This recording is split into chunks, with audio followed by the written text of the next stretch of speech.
Well, welcome back, everybody. I'm going to give a couple more minutes for people who might be joining us, and then we'll get started. That was some pretty incredible testimony. If people were able to hear that, hopefully you were, or if you didn't, you can go back to the website that's posted in the chat and listen to the recording at some point. Really, some great speakers on why we are here today. So I'm just going to give it another minute and see if everyone's here who wants to be.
All right.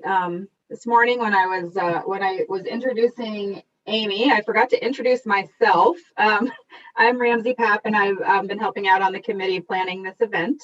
I'm a housing counselor for Capstone Community Action in the Orange County area.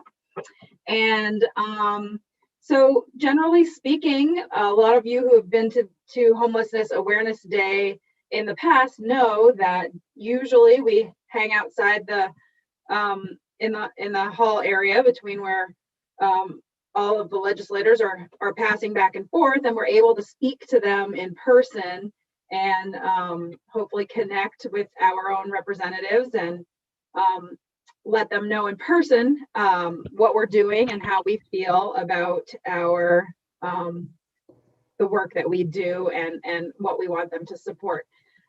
So because that is not a possibility anymore this year, we just wanted to have this little session helping people understand some ways to do advocacy and outreach to their legislators while everything's happening in a digital world.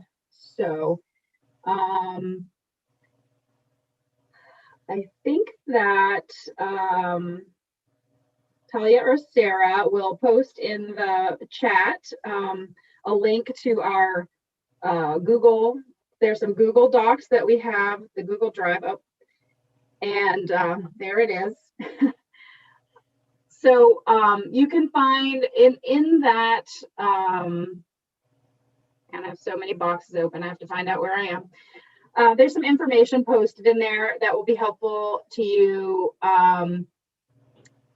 There is the 2021 legislative priorities are listed there. So that's an easy way to look at those and decide, as Amy was saying, I think it was a really good point when we're advocating with our legislators to be really specific on what we're looking at and not just general ideas, but some really concrete things that are listed there. There's a list of the legislators and the committees. They have all hot links on them. So you can just look for who you're looking for, click on there, and all their information will show up. Sorry, maybe I'm jumping around too fast. And then there's just our Homelessness Awareness Day fact sheet that just gives some insight into what has happened this year and how did people who are working with it within the homeless population, what did we learn? What kinds of things that we did that became available, and some highlights that we think were we really noticed, and there's some numbers in there of different programs that were effective. So all of those things were also sent to the legislators to look at as well. There's a really nice little call write-in guide for best practices in communicating with your lawmakers and how to get the different information. Pull that up so I can see it better for myself. Looking at the contact information, all of that's connected.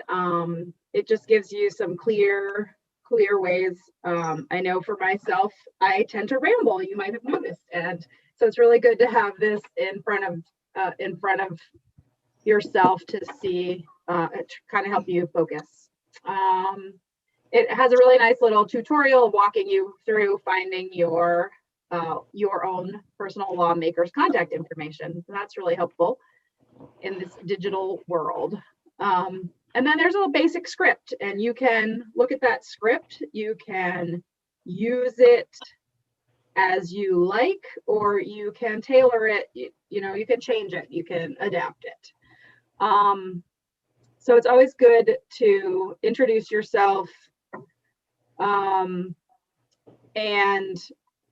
tell them why you are, you know, what your interest is, why you're there, what specifically, instead of just, you know, I'm one of your constituents, but why do you care about the subject that you care about? And then just being really, this has some points that will tell you the things that kind of connect to the legislative priorities, so that there's been a lot of work put into this that can make it very specific to what the coalition is working on. And as we saw today, if you were able to talk to join into the testimony, personal stories are really powerful. If nobody heard Sean's story, then I really encourage you to at least look at that part in the testimony today. He's a person with lived experience, and it was very powerful. So another thing just about today and about the advocacy, if you guys have any questions, please pop them into the chat and we will try to answer them to the best of our ability. If you have any questions about what might be happening with the vigil, feel free to let us know that as well. During the vigil, potentially you are not going to have the ability to unmute yourself. So if you have something that you want to contribute, please let us know in the chat if you're willing to speak live, or if you have a question, or if you have something you want to say that you want read out, you can let us know. But if you want to speak, you can just put your name in the chat, and then we can try to unmute you when it's time. You will get whoever's doing the unmuting, you'll get a little prompt that you have to give them permission to unmute you, but they will have to do it. You can't unmute yourself. And just a quick clarification there, we have a pretty tight lineup for the vigil. So if you're not on the list of speakers already and you wanted to speak, you can go ahead and put something in the chat just to chime in. But we probably won't have room to add additional speakers.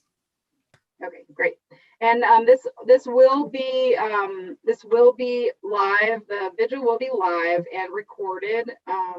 So you all also be able to find this part of it on the YouTube channel. The vigil will be there available after we're all done. So if you hear things that you find are powerful, please share with perhaps your lawmakers who might not have been able to see any of this, but also friends, family, everybody who can make a difference.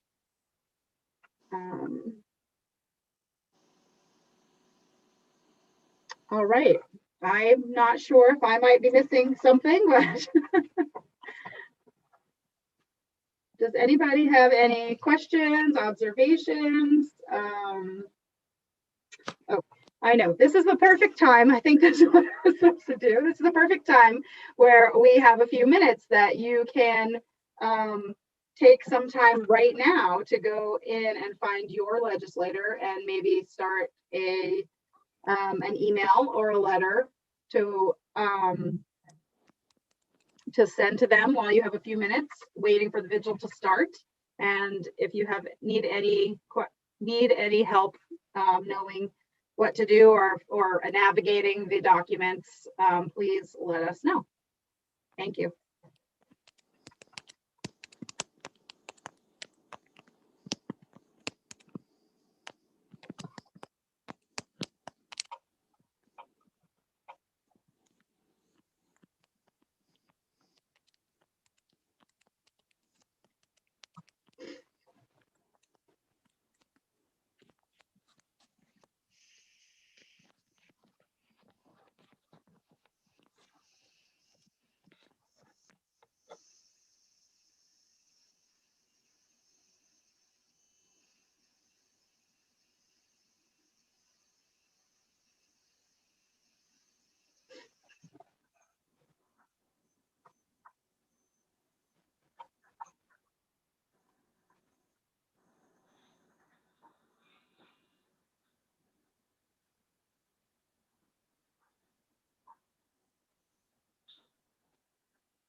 So if you're just joining us now, we're taking a little bit of time to work on some outreach to lawmakers. If you have any questions, please let us know.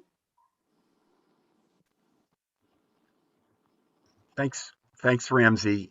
So just to chime in briefly, while folks are waiting for the vigil to start, if you're of a mind to multitask, you can also tune into the Senate Economic Development Committee meeting, which I think a link to their YouTube channel was posted in the chat. They may actually go a little bit over, but they're taking testimony right now from Stephen Marshall, homeless advocate from Burlington, and next up will be Sue Minter from Capstone, and Eileen Peltier from Down Street Housing and Community Development. So just thought I'd let folks know that that's happening while you're waiting for the vigil to start. Thanks.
So just for new people who are checking in, we just want to let you know that we're taking a few minutes until the vigil starts to look at our communicating with legislators. We have some information on the Google Drive. So calling in, write-in guide, there's some helpful information in there. If anybody has any questions, you can let us know. But that's what we're doing for a few minutes.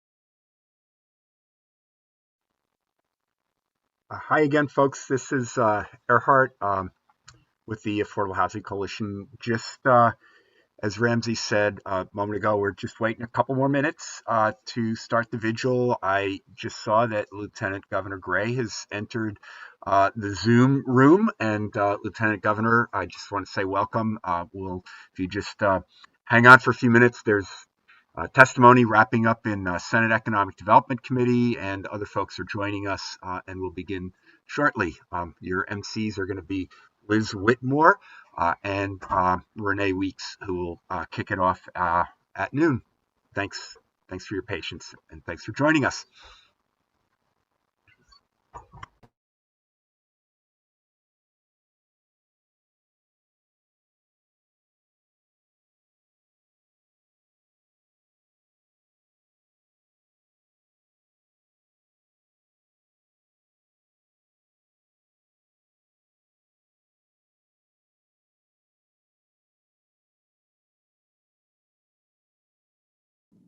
Hi, everyone. Is the Lieutenant Governor sideways for all of you? Okay, we'll be back. We'll figure it out.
Welcome, everybody. Can you hear me okay? Great. It's wonderful to see so many familiar faces and at the same time, so many faces I haven't met or seen yet. So I just want to offer and extend a warm welcome to all of you for joining us today. I'm Renee Weeks. I am the co-chair of the Vermont Coalition to End Homelessness, and I'm also the director of shelter and clinical services at the Upper Valley Haven here in White River Junction, Vermont. As we start today, I would really like to take a moment to thank Governor Scott for his proposal he announced yesterday that includes a one-time investment of $20 million to the Vermont Housing and Conservation Board, on top of the annual appropriation of $10.8 million from the property transfer tax revenues, plus a $4 million through a capital bill, which is a total investment of $34.8 million for affordable housing. So thank you, Governor Scott, for that proposal. And my co-host will now introduce herself. Hi, everyone. I'm Liz Whitmore. I'm the co-chair of the Chittenden County Homeless Alliance and also the director of rental assistance at the Burlington Housing Authority. I would like to invite you to join us after the vigil for a short video that was created by the Vermont Affordable Housing Coalition. The video offers a variety of perspectives and aims to bring to light some of the major challenges surrounding homelessness in Vermont. You'll also hear new voices that were not represented in live testimony earlier today. We hope to show the video via Zoom, but as you know, technology can be a challenge, so it will also be available on the Vermont Affordable Housing Coalition's YouTube channel. And before I turn things back over to Renee, I'd like to thank Sarah Phillips from the the State Office of Economic Opportunity for her commitment to supporting Vermont's homeless service system and her dedication to ending homelessness for all Vermonters. Thank you, Liz. I wanted to just quickly point out my background photo here. This actually is a real photo that I took almost exactly a year ago while doing tent outreach here in White River. It was January 22nd of 2020, and it was 18 degrees when our team went out to check on people. And I think that most Vermonters do not see or witness the crisis of homelessness in our state. And for me, it was really helpful to be able to see it, to believe it. And I think many of us need that. One thing that the COVID-19 pandemic has done, it's helped made this invisible crisis of homelessness in our state visible to others who don't typically see it. 1 year ago, we had about 1,000 people experiencing homelessness. And today there's over 2,000 people in the hotel systems and even more than that.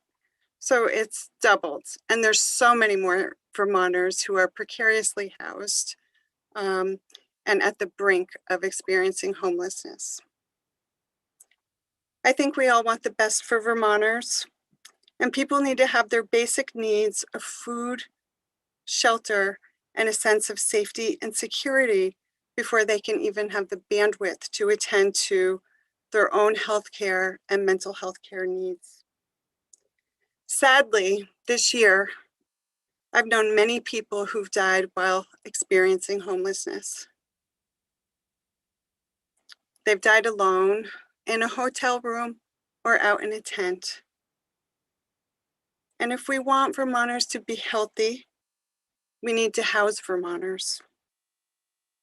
I'd like us to take a moment to remember those who have passed away in the past year who were experiencing homelessness in our state.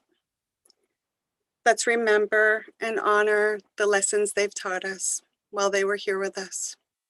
So we'll take a moment of silence now.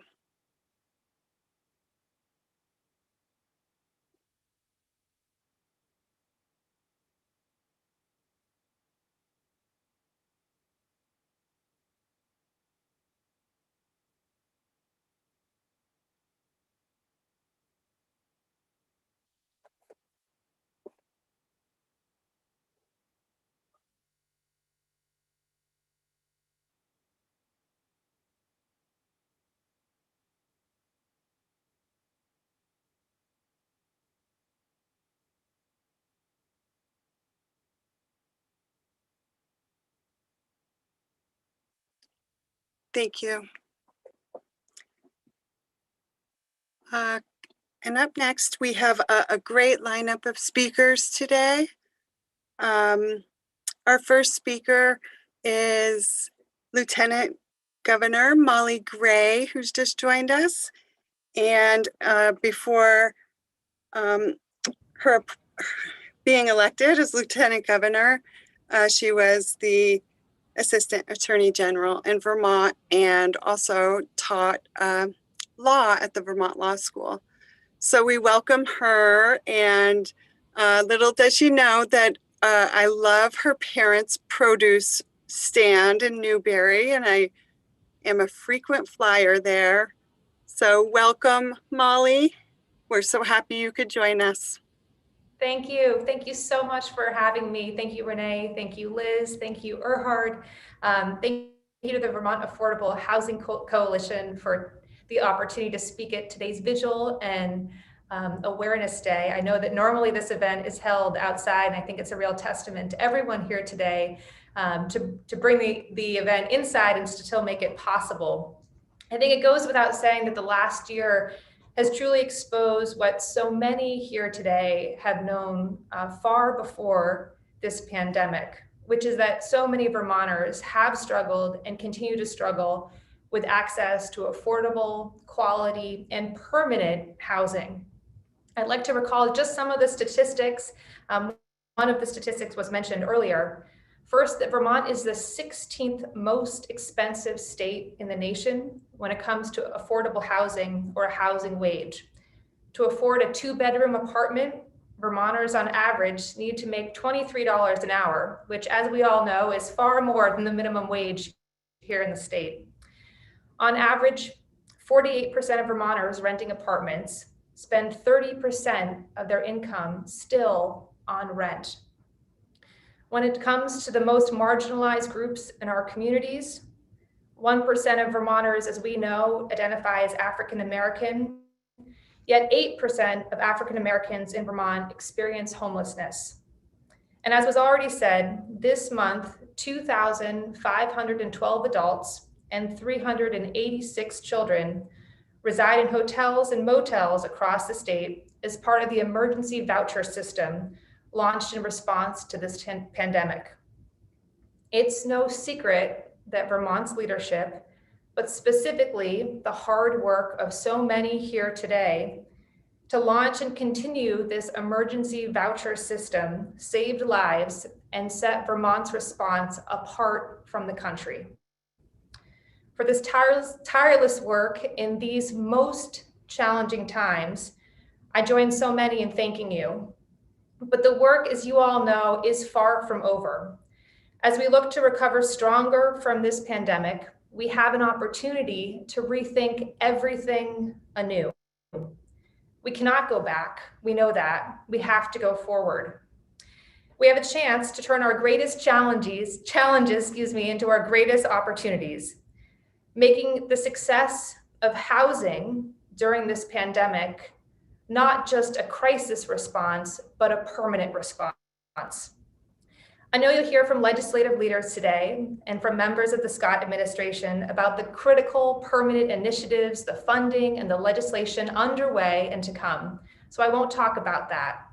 But I'll close with a paraphrase by a human rights leader that I respect and look up to often, the late Eleanor Roosevelt, who often asked and answered, "Where does human rights begin?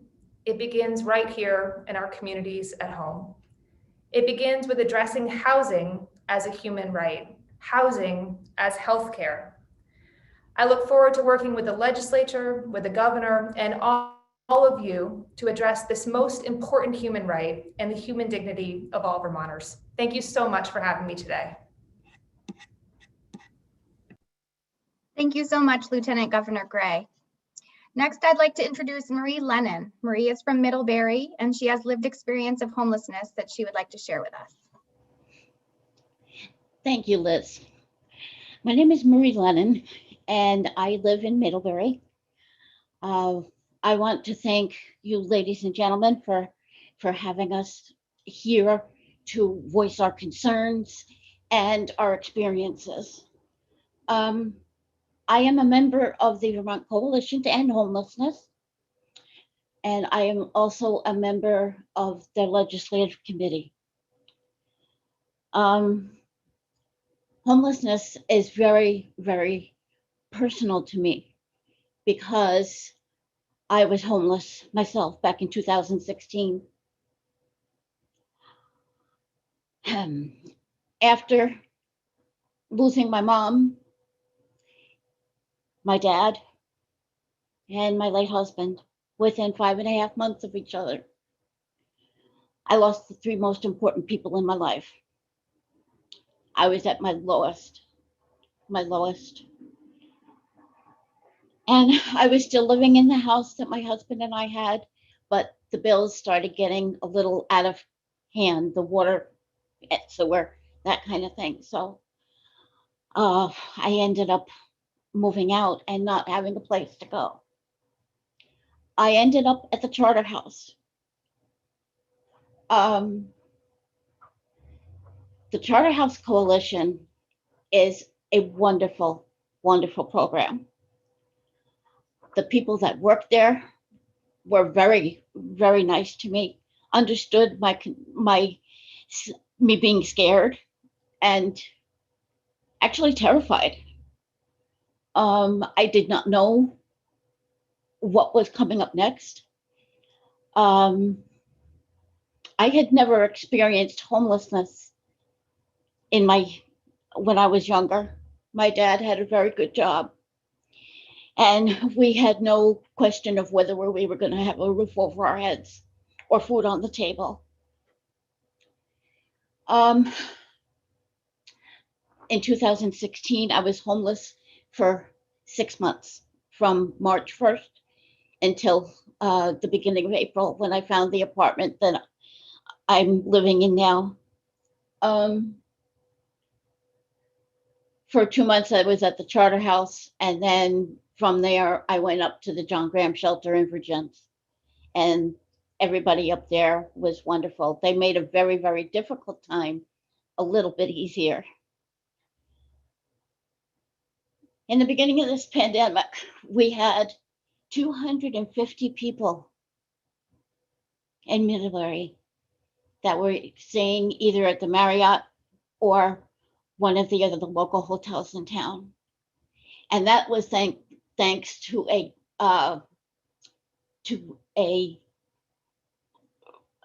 program through the state of Vermont.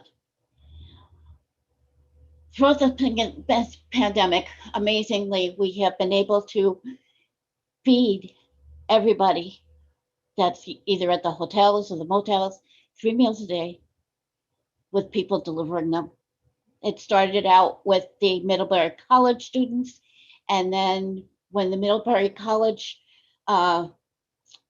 food services could not do it anymore, the Charter House picked up in the crisis, and they have been doing this since then. Amazingly, during the crisis, we were able to pull things together, and everybody worked together amazingly. Another concern that I have is healthcare for the people that are homeless. Just for instance, if one of the families, mother or father, lost their job because of the pandemic, they also lost their health care at the same time. Health care is not a privilege, it's a human right. Housing is not a privilege, it's a human right. And I feel so strongly that we need to keep pulling together and working together. I thank Governor Scott for the grant, and we will be able to get some more affordable housing. That's one of the main problems. The affordable housing is just not there. And this year, with the vouchers, we did not have enough vouchers to cover everybody. And that's kind of scary too. Again, I would like to thank you for having me and letting me voice my concerns. And thank you very much for this Homelessness Awareness Day, making it public. Thank you. Thank you, Marie, for sharing your story. We really appreciate it. And for all the work that you're doing to spread awareness about homelessness and to support folks in your community. Next, I'd like to introduce newly elected President Pro Tem, Senator Becca Balint of Brattleboro. Since being elected to the Vermont Senate in 2014, Senator Balint has shown a commitment to supporting renters, low-wage workers, and Vermonters in need of housing. In her time as Senate Majority Leader, Senator Balint shored up the votes to pass Vermont's largest housing bond in decades, which secured much-needed housing for hundreds of Vermonters. Senator? Thank you. Good afternoon. Can you hear me all right? I'm Senator Becca Balint, and I represent Windham County. And as was said in the introduction, I'm the new President Pro Tem of the Senate. I live in Brattleboro with my wife and 2 kids. And before I get started on my formal remarks, I too want to thank Marie for sharing her thoughts with us and her experiences, because that is what keeps us grounded in this work, when people are courageous and honest and share with us their lived experience. So thank you, Marie, for doing that. This is my 4th term serving on the Economic Development and Housing Committee in the Senate. And I found that my work on housing issues has been some of the most rewarding work that I've done in the legislature. And as I was thinking about this event, I was reflecting on how challenging it is to describe to my own children what it is that I actually do. And one morning, on a particularly frustrating drop-off at school with my young daughter, she snapped at me and said, "You know, Mom, you make the laws, you could outlaw school." And the potential merits of her plan notwithstanding, I explained to her that I am actually one of 180 legislators, and I'm not actually a monarch, but of course she didn't care. But as we watched the snow block building take shape on Flat Street in downtown Brattleboro, I had a beautiful example to use to explain to her the work that I do.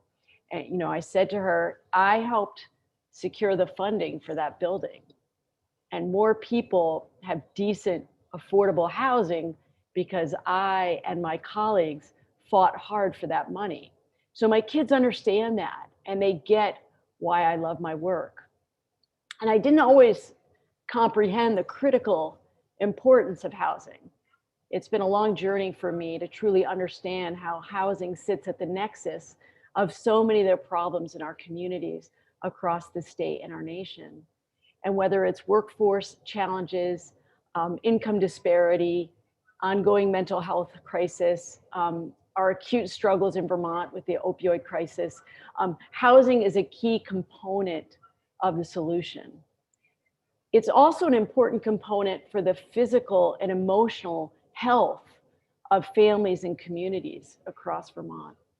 And I don't need to tell all of you, because you know it so well, Vermont still needs a lot more housing units. And despite all of our great work over the past several legislative sessions, we still have so much work to do to end homelessness here in Vermont. But I work with a truly excellent team in the Senate. And my colleagues on the Economic Development and Housing Committee have been true champions on this issue, particularly Chair Michael Srotkin and Vice Chair Allison Clarkson. And I believe one of my former colleagues on that committee, Senator Hooker, is on this call. She has also been a real champion on this issue. We're also grateful to our 2 money chairs in the Senate, Senator Jane Kitchell and Ann Cummings, both of whom really understand the importance of continuing to build more housing, to rehab older housing, and to make sure that we don't rest until every Vermonter has a home. And we're so grateful to the work that Ginny Lyons does in health and welfare, because she gets it. She understands that safe housing is an important part of raising healthy children.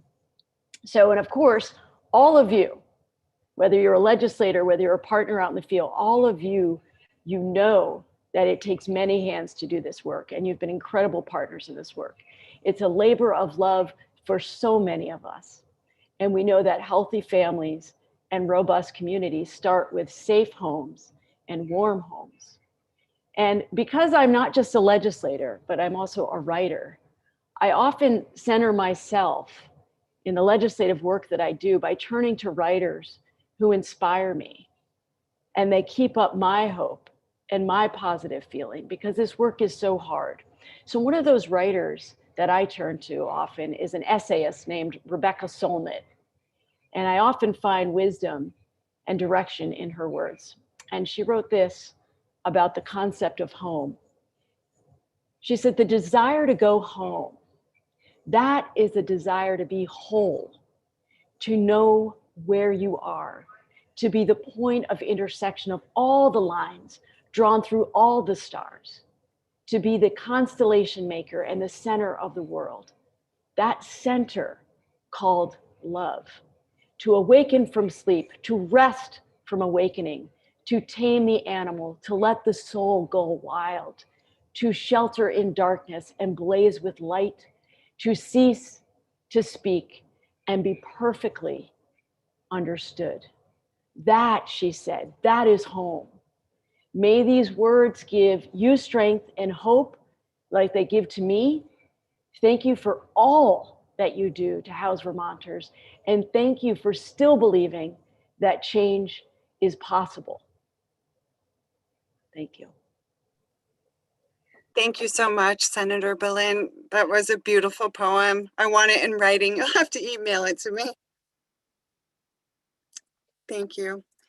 Our next speaker is a gentleman who has experienced homelessness in the past. After a long career, he found himself homeless in 2019 due to losing his job due to an illness. And he is a transgender man. He is the man, the myth, and the legend, the one and only Sean Elseth. Thank you, Renee. Is my face all red for that? Thank y'all for having me here. I appreciate it. And thank y'all that are making changes for the homeless people out there. One thing I want to say to Renee is thank you for honoring the ones that passed away. I met a guy when I was in the motel named Ray that passed away this year under a bridge, and he was homeless. Thank you for that. I want to read y'all something that I wrote while being at the Haven or the Hickson House. First, I never thought I'd be homeless in a million years. I've always worked 2 jobs just to have everything that I needed. So with that said, I'll read y'all what I wrote, and I won't talk too fast because my accent, y'all might not understand texting. I'm better at articulating my words through my writings. I can't express my gratitude enough for your patience with me and trust. I know I'm high maintenance.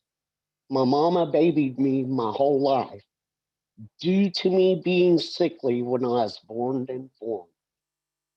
My immune system was always low. Being sickly was all I've known. But your patience in me, and I don't know how you didn't choke me at times. I'm sure in your mind you wanted to. My difficult wasn't meant to aggravate nor elevate. I never rested well nor settled easily at the Hickson House Hotel. Due to my PTSD, anxiety, and background working in a prison, not trusting anyone around me never came easily. I read people well. I've had to play a role in me that wasn't the full true me. which at times was hard to upkeep. Actually, it would mentally drain and strain me, which at times, drain and strain me. I'm no better than he or she, so please don't get me wrong, for I too am not that strong. Depending on staff was very difficult for me, for you see, I literally know how it feels not to be free. Understanding inmates locked away in prison, losing their independence and self, I now see how their minds got lost in a world so unfamiliar as I was losing myself daily. My sleep became more off, nightmares of wondering how I got to a place like this in my life from the human race, realizing finally we are all one paycheck away from living astray. Homelessness hits upon you. Turning points in my life has been one great big lesson. Living in a shelter, not being so free nor me. Dealing with my pain, working so hard in my life, hiding it from myself and others to see the whole real me. It came to the surface for the world to see. Trying to understand and deal with those different emotions was one of the hardest tests of my life. My fight to live dwindled to dust, wanting to be nothing but ashes to dust. Fighting the urge each minute of the day to just stay. My mind scared me with how I would end my life. That fight was just a shimmer of a light. Feeling everyone's emotions and pain, the craziness of each other's minds gained power over mine. I would try to get lost in my war, crying daily. My soul was getting more lost in this cold ass war, but that shimmering light shines so bright. It sparked that one tiny ounce of hope I had to just make it and not lag.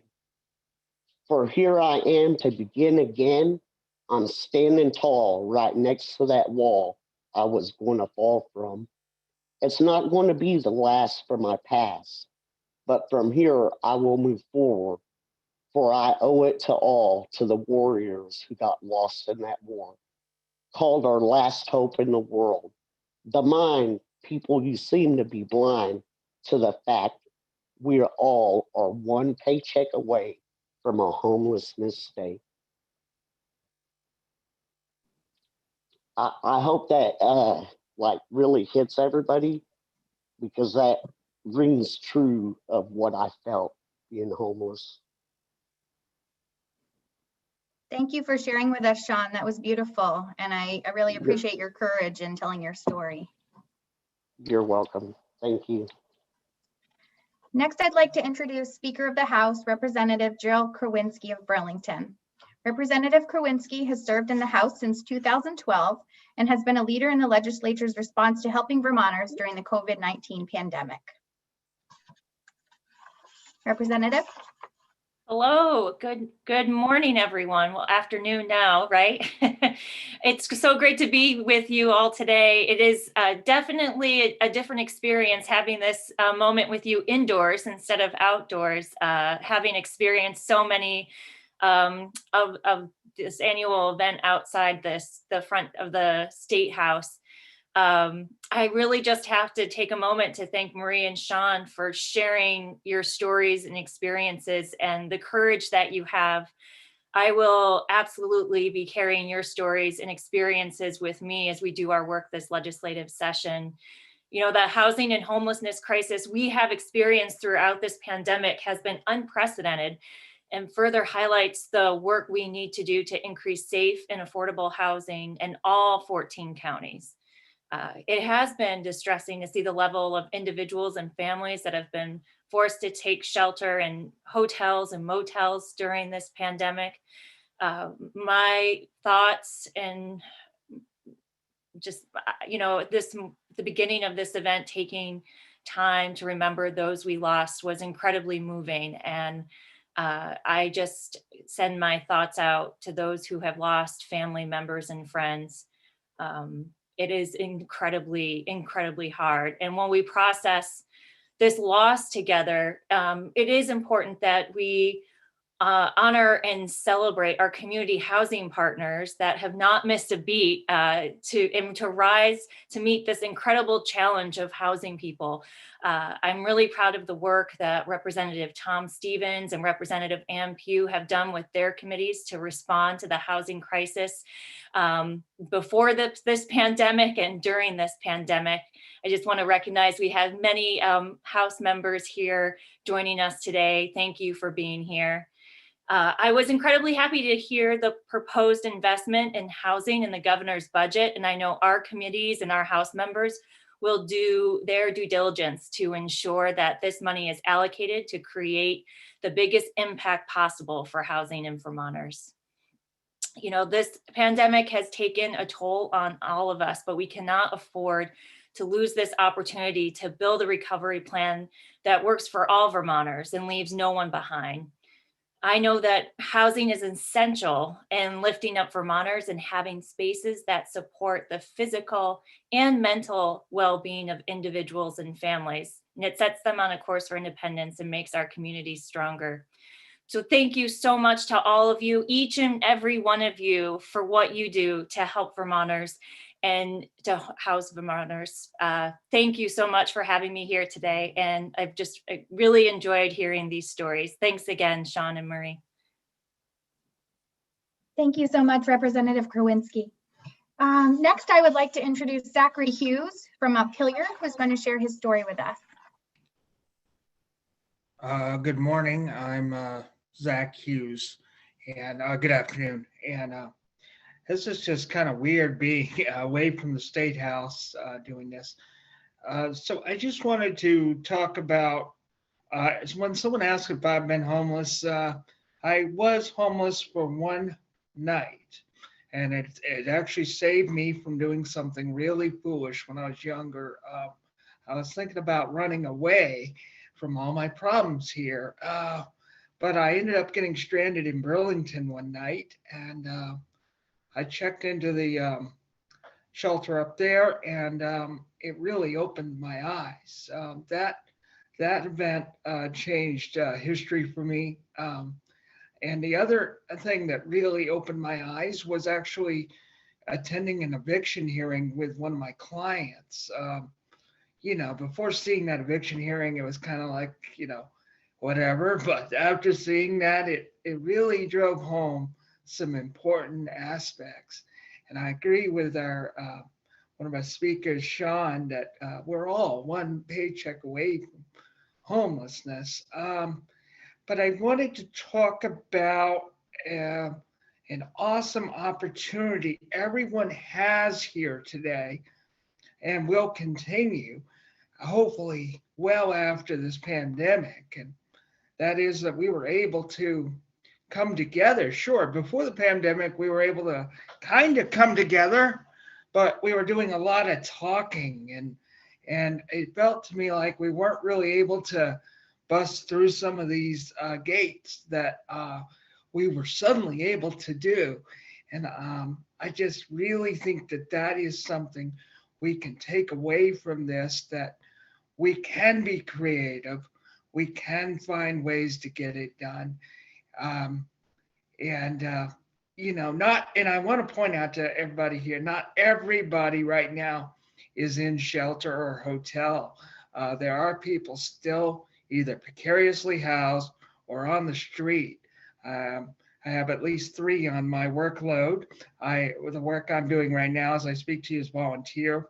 In addition, I'm employed doing mental health work, but this is my volunteer side of it. And I think, as I said, I want to go away from today acknowledging that we can continue this opportunity. I urge lawmakers and everybody at the tables to continue to be creative. If we can do it, hopefully we don't get much more red tape. That's what I like about what I do, is I try to get things done behind the scenes. And I just really want to thank people like Marie and Sean for talking this morning about this, because it's very powerful. And real quick in closing, I just want to say one of the most powerful moments for me was before the pandemic. I had visited a homeless encampment in front of one of our churches, and it was going to be really cold that night. And having to go away from that encampment and leave people there was very hard for me. I took a picture of that moment, took a picture of me in that moment. And I just, as I said, let's come together, let's continue working together. And as Ann Pugh said earlier this morning, hopefully we don't have to continue to have homeless awareness days. Thank you very much.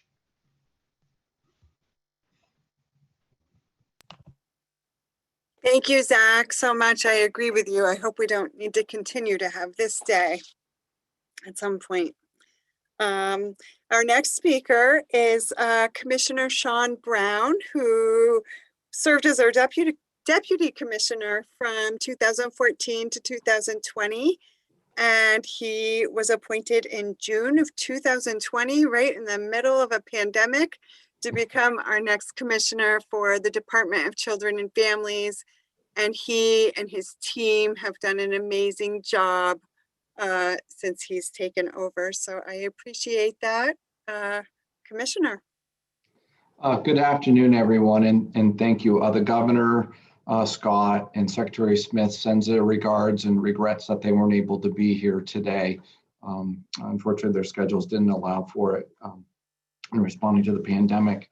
I am truly humbled and honored to be here, to be with such an amazing group of people. Marie, Sean, and Zachary, thank you for sharing.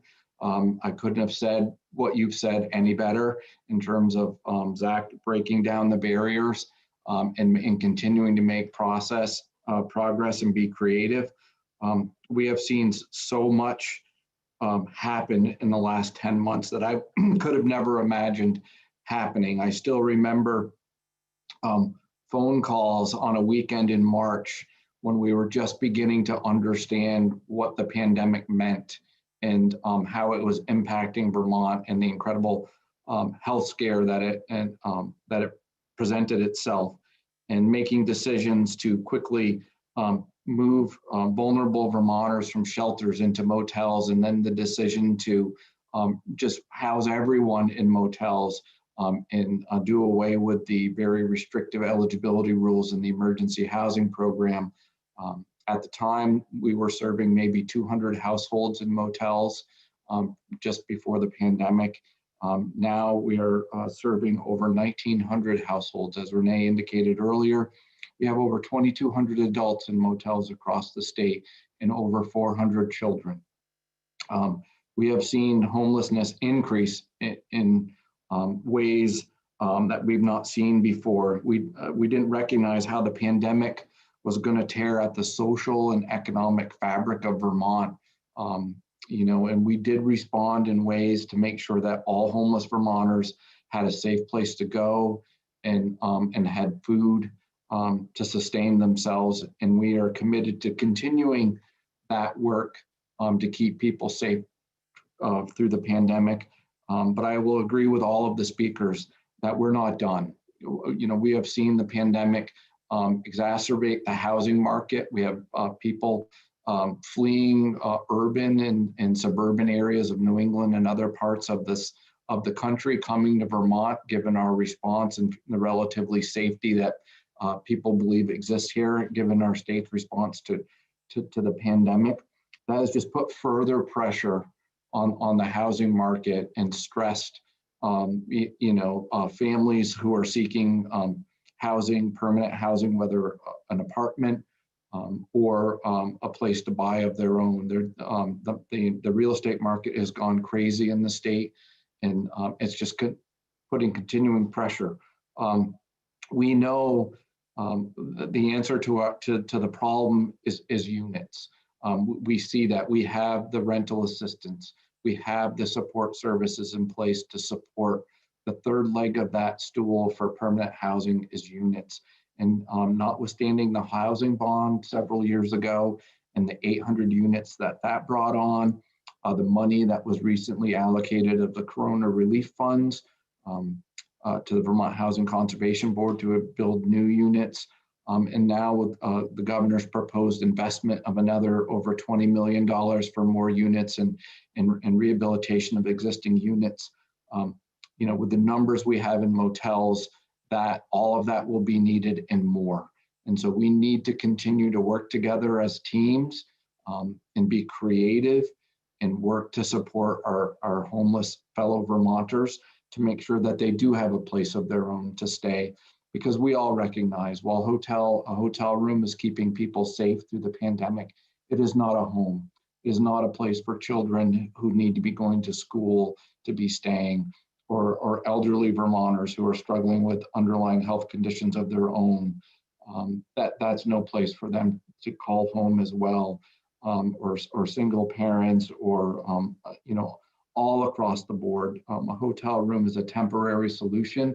And while we should all be proud of the work we've done in response to the pandemic, you know, the real challenge lies ahead in how do we move forward and capitalize on the unique opportunities that the pandemic has presented us in terms of funding opportunities, so that we can leverage that, so that homelessness is rare and brief in this state moving forward. Because right now the pandemic has torn at the lives of Vermonters and increased homelessness by almost twofold, given the economic crisis and just the stress that it puts on families. We still see too many families coming into the system every week who are experiencing homelessness for the first time or a reoccurrence.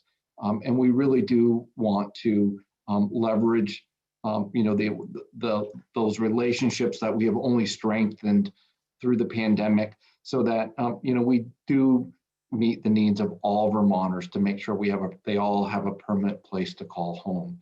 That is our goal, and that's our commitment moving forward. And I really look forward to continuing to work with all of you. It's looking back over the last 10 months, I just wouldn't imagine we are where we are right now last March. And so I couldn't be more proud to work with such an amazing group of talented people across the state who have done so much work and been incredible partners throughout the pandemic and in the months to come. And so thank you all. Thank you, Commissioner Brown. And we are way over time. I'm sorry about that. I had a long list of people to thank, but I really would like to just take a brief moment to thank our hardworking congressional staff and our delegation for making federal funding opportunities available so we could keep people in safe spaces and reducing the risk of contraction of COVID-19. And that's been hugely successful. We have a lot to be proud of as Vermonters here. And also a very huge shout out and thank you to all of our unsung heroes, those homeless service providers and providers that were going door to door in hotel rooms, doing health screenings, check-ins, getting people the things that they needed while they're experiencing homelessness during a pandemic. Our providers were there and ready to go, and we appreciate you and appreciate you all for being here and acknowledging this crisis that needs to be addressed. Thank you and have a wonderful day. And if folks have time to stay and watch the video on the Zoom call, that would be great. Otherwise, it'll be available on the YouTube channel later today.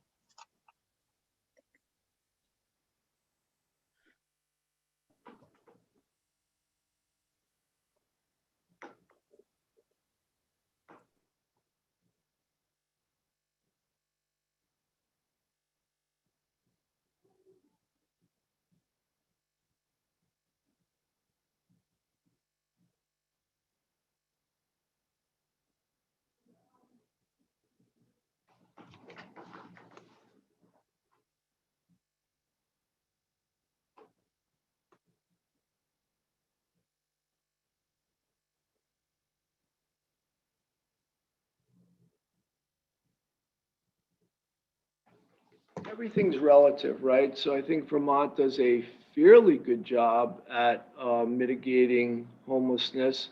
However, we still have up to 2,000 to 4,000 people experiencing homelessness in Vermont. And to me, that is absolutely unacceptable.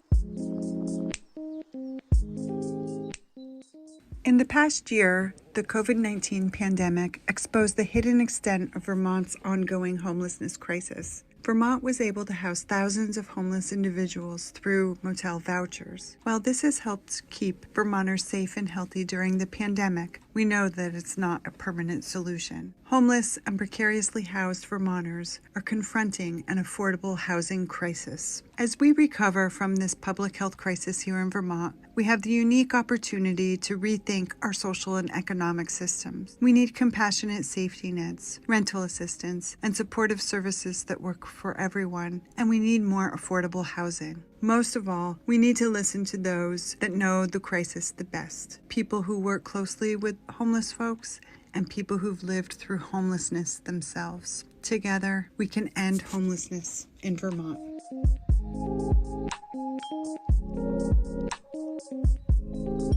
My name's John. I am a father of two, divorced unfortunately, but you know, we co-parent, and that's why I'm up here in Vermont. My name is Marie Lennon. I live in Middlebury, Vermont.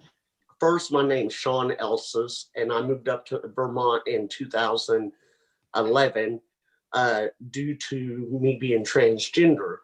So I gave up my career working for the state of Texas as a lieutenant because of the harassment I was getting down south.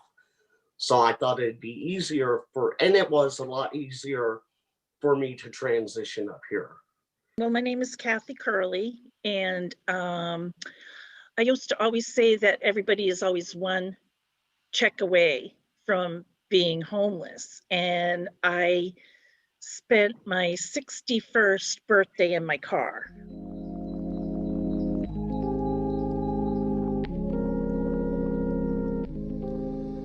My landlord informed me that he was finally selling out after years and years. The new owner had deep pockets and was renovating the building and kicked everyone out, turned the top floor that three of us gentlemen lived on with a shared bathroom in an affordable manner in a nice neighborhood of Burlington, turned that into one apartment that was multiple thousands of dollars a month. I had to stop working July 21st of 2019. So in August, all my savings and all my money I had, I couldn't afford to pay for housing anymore, which ended up me being in the streets. And it was the first time for me to ever be homeless. I had been in an apartment, you know, but due to the mental health issues, that's what really kind of cascaded everything into my homelessness situation and my further decline in mental health and different things like that.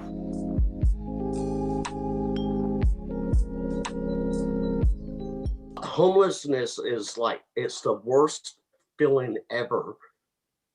And it's the worst feeling when people look at you in a different light, like you're not a human being. And that's how I felt. It was a little embarrassing because here I am 61 years old and I have nowhere to live. I've always been a people person, but when I was at the Charter House, I was so withdrawn. You know, people are doing everything they can to not be in these situations, and the systems that exist are just challenging, whether it's low wages, navigating mental health challenges or substance use challenges.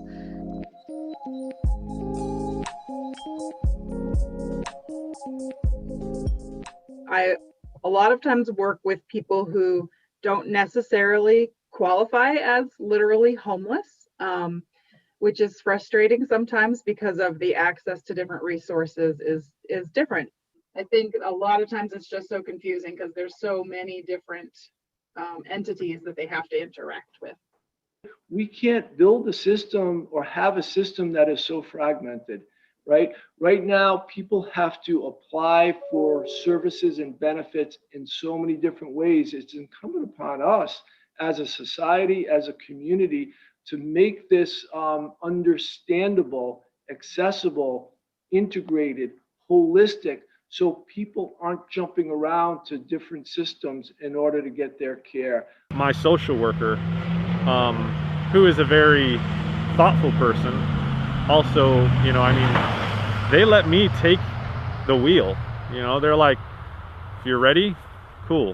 If you're not, take the time you need, you know? I mean, he was always open to being flexible with me, letting me kind of figure it out. It's hard for somebody on the outside looking in at us to say, just do this, just do that. That's not an option. It's not that simple, man.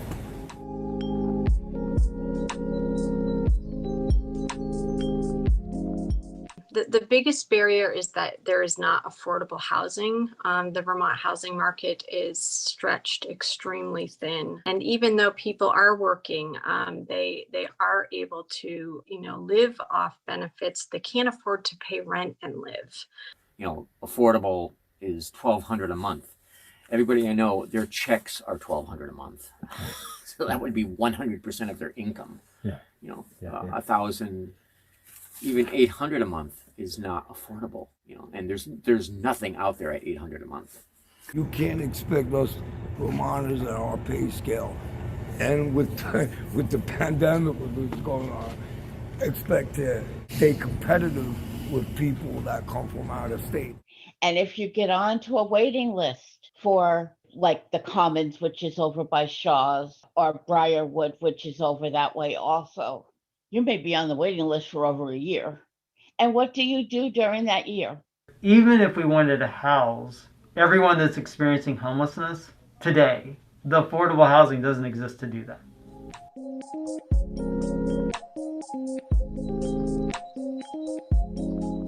From an operations standpoint, the impact has been tremendous. We were originally a strong volunteer base. We lost a lot of our volunteers, not because they don't want to be with us, but because of the risks related to COVID. All of my workarounds were like coffee shops to plug in and the gym to get a shower and buffets that I would bring stuff back for and create a meal out of it. And it would just stretch money. And I didn't have to use soup kitchens, you know.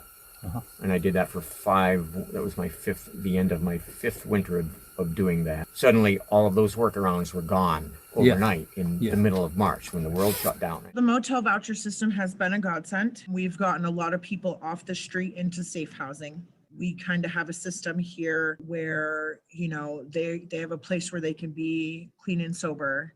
They can come into the office and vent and talk. I think that has been a powerful moment for all of us to say, wait a minute, why would we go back to where we were? Why would we go back to congregate shelter settings that are unhealthy in terms of public safety, that are stigmatizing, and that don't allow people the personal space and the ability to move forward?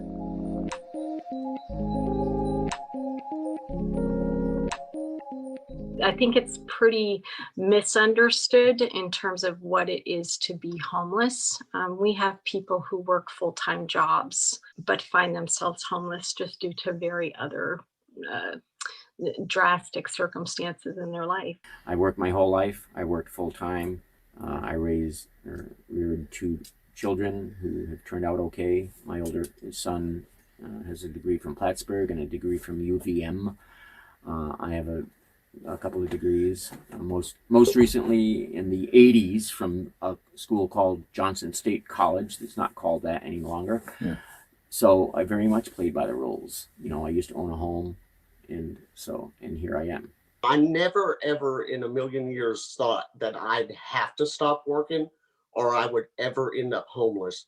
Now, I'm guilty of this. I always thought homeless people were drug addicts or alcoholics that just didn't give a crap about their lives. And that was wrong of me to think that way after being put in that situation, because we're all one paycheck away from being homeless.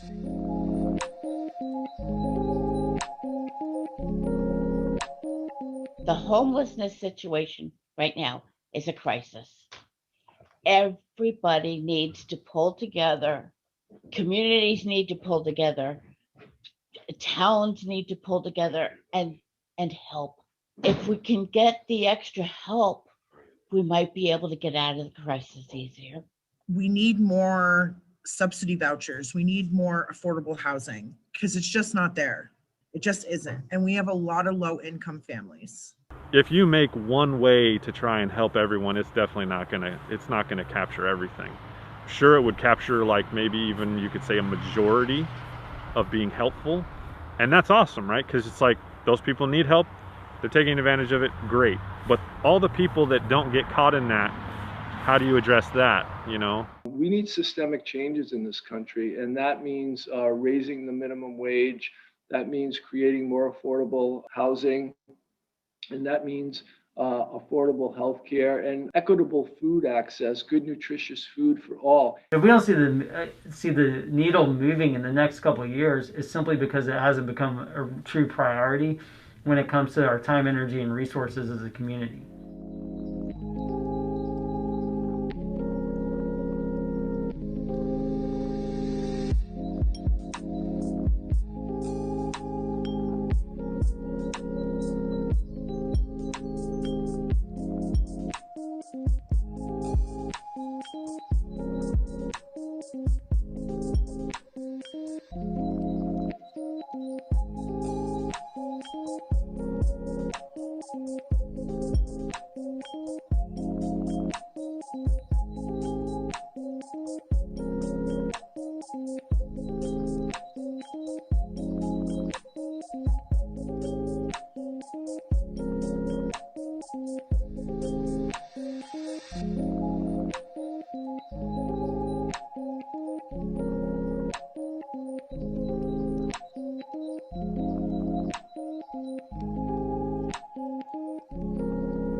Well, thanks for sticking with us, folks. This is Earhart from the Affordable Housing Coalition. I hope everyone was as moved by that video as I was.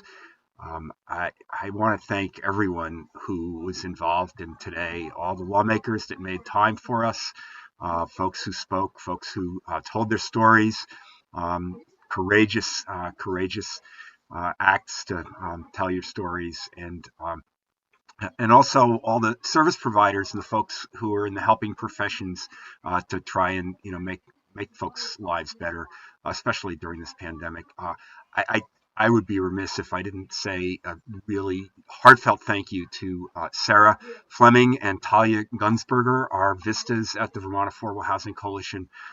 Sarah and Talia helped stand up this day, which was incredibly challenging on Zoom, and they also are responsible in the greatest part for that video. I'll also send a shout out to Dan Reed, who's the son of our steering committee chair, Cindy Reed, who's a videographer and really pulled that together over the last week. So I hope you all were moved by that and that gave you some more insight, and that the whole morning, the whole day has given everyone some real insight on what it means to be homeless in Vermont and what we need to do to really change the story. So thank you all. And there's one last event, which is if you could tune in on the House of Representatives YouTube channel. There will be at some point when they convene after 1:15 a reading of a brief resolution commemorating the day today, and probably some remarks from Chair Stevens on the virtual floor of the House. So thank you everybody for participating. Thank you Renee and Liz for emceeing, and I'm sure I'm forgetting lots of people, but yeah, this has been an awesome awesome collaborative effort. And for lawmakers that are still tuning in, I hope this helps inform your deliberations for the remainder of this session, and that you keep in mind what y'all heard today. There's Tom. Thank you, Tom. Thanks for your time this morning in your committee. And if Representative Pugh is still on, thanks for your committee time and joining us. And I don't see Senator Sirotkin. I think he was having a little trouble getting into the Zoom, but our thanks to him for his committee time as well. And thank you all.